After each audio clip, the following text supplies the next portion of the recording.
Welcome back to The Explainer. You know, today we're tackling a story that you probably think you know backward and forward, but I promise we're going to look at it through a completely different lens. We're diving into the lives of two brothers from Dayton, Ohio, who literally solved the greatest engineering puzzle in human history. I am so pumped to walk you through this incredible journey of Orville and Wilbur Wright because honestly, it's basically the ultimate masterclass in problem solving. Let's get right into it. Okay, so how exactly did two bicycle mechanics end up with their invention on Mars? Seriously, think about that for a second. Because this isn't just some quaint, dusty history lesson about a wooden airplane hopping off a sand dune. No, wait. This is a brilliant detective story. It's all about hard data, iterative design, and overcoming absolutely massive odds. And it's a story that quite literally culminates on the surface of another planet.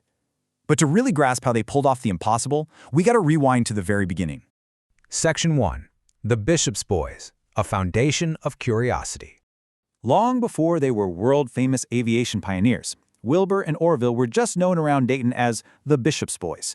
Their dad, Bishop Milton Wright, moved the family around a lot, but he gave his kids something incredibly stable, a home absolutely packed with books and ideas. They had two massive libraries. One was strictly theology, but the other, it was this vast collection covering almost anything you could imagine.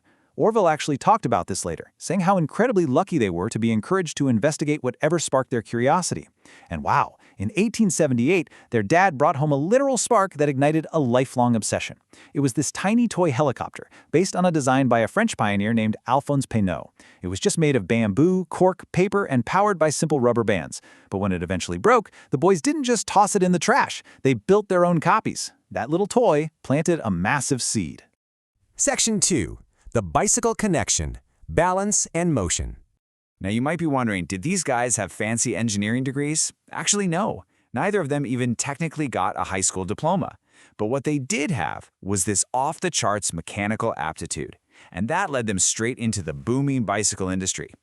They totally capitalized on the massive national bicycle craze of the 1890s, opening their own shop in 1892. By 1896, they weren't just fixing flat tires, they were manufacturing their own premium top-of-the-line bikes. This hugely successful business did two absolutely crucial things for them. First, it paid for all their aeronautical experiments. That meant no answering to demanding investors or waiting on government grants. And second, and maybe most importantly, working with bikes fundamentally shifted how they viewed the flying problem. See, their huge breakthrough realization was this. Most aviation pioneers back then thought about flying a lot like driving a train or sailing a ship. They wanted a machine that was just naturally stable, perfectly flat and steady. But as cyclists, Wilbur and Orville knew a secret. They knew that an inherently unstable machine could be controlled perfectly as long as the operator practiced and learned how to balance it. Just think about riding a bike. You don't just yank the handlebars and stay completely upright, right? You lean, you bank into the turn. The Wrights realized, hey, a flying machine is going to have to do the exact same thing up in the air. Section 3. Solving the flying problem, a data-driven approach. So armed with this bicycle-inspired philosophy, the brothers officially entered the race to fly. But let me tell you, they were up against some serious heavy hitters. We're talking well-funded experts, big-shot academics, and prominent engineers who are taking a totally different and, frankly, way more dangerous approach. Take Samuel Langley, for example. He was the secretary of the Smithsonian Institution. Guys like him focused almost entirely on sheer power. Their whole strategy was basically build a massive, untested airframe, strap a giant heavy engine to it, and just cross your fingers. And yeah, that often ended in total disaster. The Wrights looked at other pioneers who had tragically died in glider crashes and decided, nope, we are doing the exact opposite. They believed control was the real unsolved piece of the puzzle. Wings and engines, basically figured out, but control, that was the missing link. Their game plan was to master flying a glider completely before even thinking about adding an engine. But to actually get that control, they had to figure out a way to make the aircraft lean. And Wilbur found the brilliant answer right there in their bicycle shop. He was just idly twisting a long cardboard inner tube box, and he noticed that twisting the ends in opposite directions completely changed the angle of the surfaces. Boom! They applied this exact concept to wings.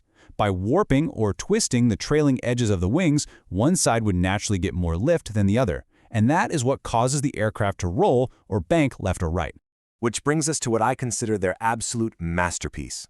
I mean it. Inventing this control system was way more important than just slapping an engine on some wings. They developed what's called three-axis control.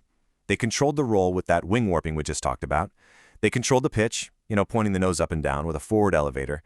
And the yaw, the side-to-side alignment, well, they controlled that with a movable rear rudder. It is literally the exact same fundamental control system used on every single airplane flying today. But getting that system to actually work, that took some incredibly rigorous, pull-your-hair-out kind of testing. Their trips out to Kitty Hawk, North Carolina, gave them the hard, iterative data they needed. But it wasn't easy. In 1900 and 1901, their gliders had absolutely terrible lift. It was so bad that in 1901, Wilbur was completely dejected. He famously turned to Orville and said, "Man wouldn't fly for 1,000 years." But here's what makes them legends. Instead of quitting, they questioned the accepted science. They started to suspect that the Smeaton coefficient, which was the standard math equation everyone had used for over a century to calculate air pressure, was just flat out wrong. So what do? They built a custom 6-foot wind tunnel right in their bike shop. They tested hundreds of miniature metal wings, and guess what? They proved the accepted math was totally flawed. They generated their own brand new, highly accurate data and used it to design their 1902 glider, giving it a much longer 32-foot wingspan. And that one? It flew beautifully. They completed over 1,000 glides, proving once and for all that their 3-axis control system worked flawlessly. Section 4. 12 seconds at Kitty Hawk, adding power. They had officially cracked the code. They had a glider that responded perfectly to the wind and to the pilot. The final step was to turn this beautifully functional design into a powered machine. It was finally time to add the engine. Now check this out, $1,000. That is the astonishingly low total cost of the Wright Flyer. To put that into perspective, remember Samuel Langley? His massive government-funded flying machine cost $50,000, and his crashed straight into the Potomac River that very same year. The Wrights actually couldn't even find a manufacturer willing to build an engine light enough for their needs, so their shop mechanic, Charlie Taylor, stepped up and custom-built an aluminum block engine entirely from scratch, in just 6 weeks. Oh, and the brothers? They also designed their own incredibly efficient wooden propellers based on all that wind tunnel data they collected. So, with all the pieces ready, they head back to the freezing, windy sands of Kill Devil Hills in late 1903. But man, it was not a smooth trip. They faced weeks and weeks of agonizing delays because the propeller shafts kept breaking, which literally required them to take trains all the way back to Dayton to fix them. Finally, on December 14th, Wilbur won a coin toss to pilot the very first attempt. But he pulled up too sharply, stalled on takeoff, and slightly damaged the machine in a quick 3-second hop. They patched the Flyer up, and 3 days later, on the morning of December 17th, facing a bitter, freezing headwind gusting up to 27 miles per hour, they were ready to try again. And then, history was made. In rapid succession, at 10:35 a.m., Orville takes the controls. The machine inches forward, lifts off, and he flies 120 feet in 12 seconds. That right there was the first sustained, controlled, powered flight in human history. But they weren't done. They kept taking turns. Wilbur goes next and flies 175 feet. Orville goes again and hits 200 feet. And then, right around noon, Wilbur takes it up for the 4th flight of the day. He battles this pitching, bucking machine for nearly a full minute, 59 seconds, covering an incredible 852 feet. They had definitively, unquestionably proven it was possible. But here is a super surprising fact that a lot of people actually don't know. After that totally triumphant 4th flight, while the brothers were just standing around catching their breath and talking about it, a massive gust of wind suddenly caught the Flyer. They frantically tried to hold it down, but the wind flipped the entire machine over and over, completely smashing it to pieces. The 1903 Wright Flyer literally never took to the skies again. It was wrecked beyond repair. The brothers just calmly packed up the wreckage, shipped it back home, and got right back to work refining their designs in a cow pasture in Ohio called Huffman Prairie. Section 5. From Ohio to Mars, the Cosmic Legacy. So, the machine itself might have been destroyed that day on the beach, but the DNA of their invention? It quite literally paved the way to the stars. The entire aviation and space community holds just immense, unshakable respect for Wilbur and Orville. Over the decades, astronauts, and actually a lot of them are Ohio natives just like the Wrights, have carried little pieces of the original 1903 Flyer's wood and muslin fabric with them into the cosmos. Neil Armstrong took pieces with him when he stepped onto the moon during Apollo 11. Michael J. Smith had pieces aboard the Space Shuttle Challenger. John Glenn took fragments on the Shuttle Discovery, and William S. MacArthur brought that historic fabric all the way to the International Space Station. But incredibly, the journey didn't stop in Earth's orbit. 67. That is the number of flights completed on the surface of Mars by the autonomous Ingenuity helicopter as of December 2023. And here's the best part.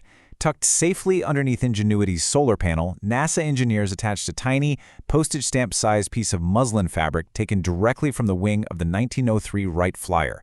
That means the very first powered flight on another world happened while carrying a piece of the very first powered flying machine from Earth. And the area where it flew on Mars, it's officially named Wright Brothers Field. How cool is that? So as we wrap up this explainer, I really want to leave you with a thought-provoking question. We went from a little childhood toy helicopter, to a bicycle shop in Dayton, to a 12-second hop on a freezing sand dune, all the way to a robotic helicopter autonomously flying through the thin, alien atmosphere of Mars. And all of that happened in just over a single century. Considering the sheer brilliant problem-solving of those two bicycle mechanics from Ohio, what on Earth, or totally beyond it, will we achieve in the next 120 years? Thank you so much for exploring this incredible journey with me. Keep wondering, keep questioning, and keep learning.